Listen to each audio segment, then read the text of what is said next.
Welcome to WAAB Action News. Good morning, Atlanta.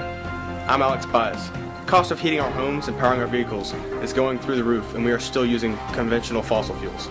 Let's have a word with two energy specialists, Alex Barrup and Blake Milner, to explore alternatives to meet our continued demand for power.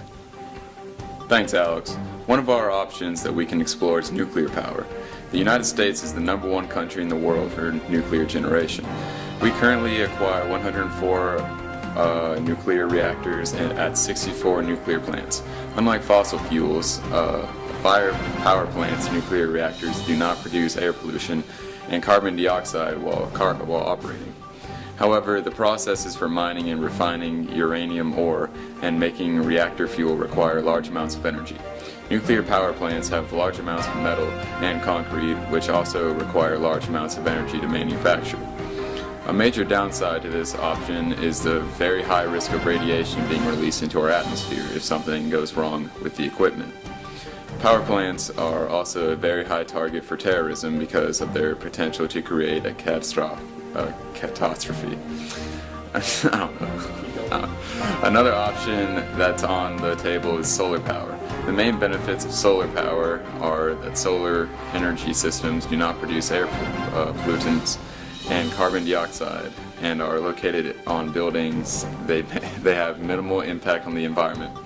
Two limitations of solar energy are the amount of sunlight that arrives at the Earth's surface is not constant.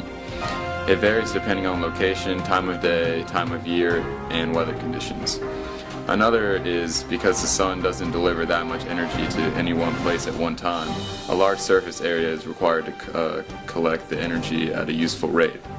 Let's send it over to Blake Milner for a couple more options to address.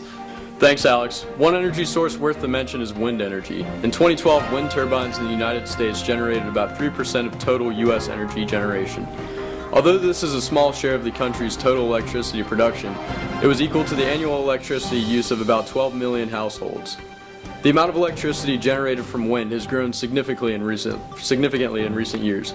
Generation from wind in the United States increased from about 6 billion kilowatt hours in 2000 to about 140 billion kilowatt hours in 2012.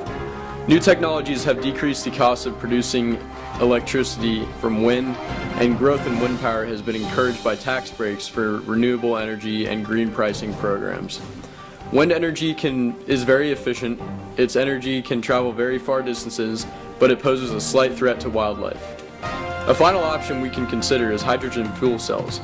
Fuel cells offer a unique combination of benefits that make them a vital technology ideally suited for a number of applications. From high efficiency to scalability, fuel cells provide a distinct advantage over incumbent energy generation technologies, which is why top companies, governments, and the military are adopting fuel cells for everyday use. A fuel cell operating on pure hydrogen emits zero emissions at the source. Fuel cells also reduce noise emissions. Since fuel cells do not rely on combustion and have very few moving parts, they are very quiet. Because fuel cells create energy electrochemically and do not burn fuel, they are fundamentally more efficient than combustion systems. Researchers continue to improve fuel cell technologies, examining different catalysts and electrolytes in order to improve performance and reduce costs. New fuel cell technologies such as microbial fuel cells are also being examined in the lab.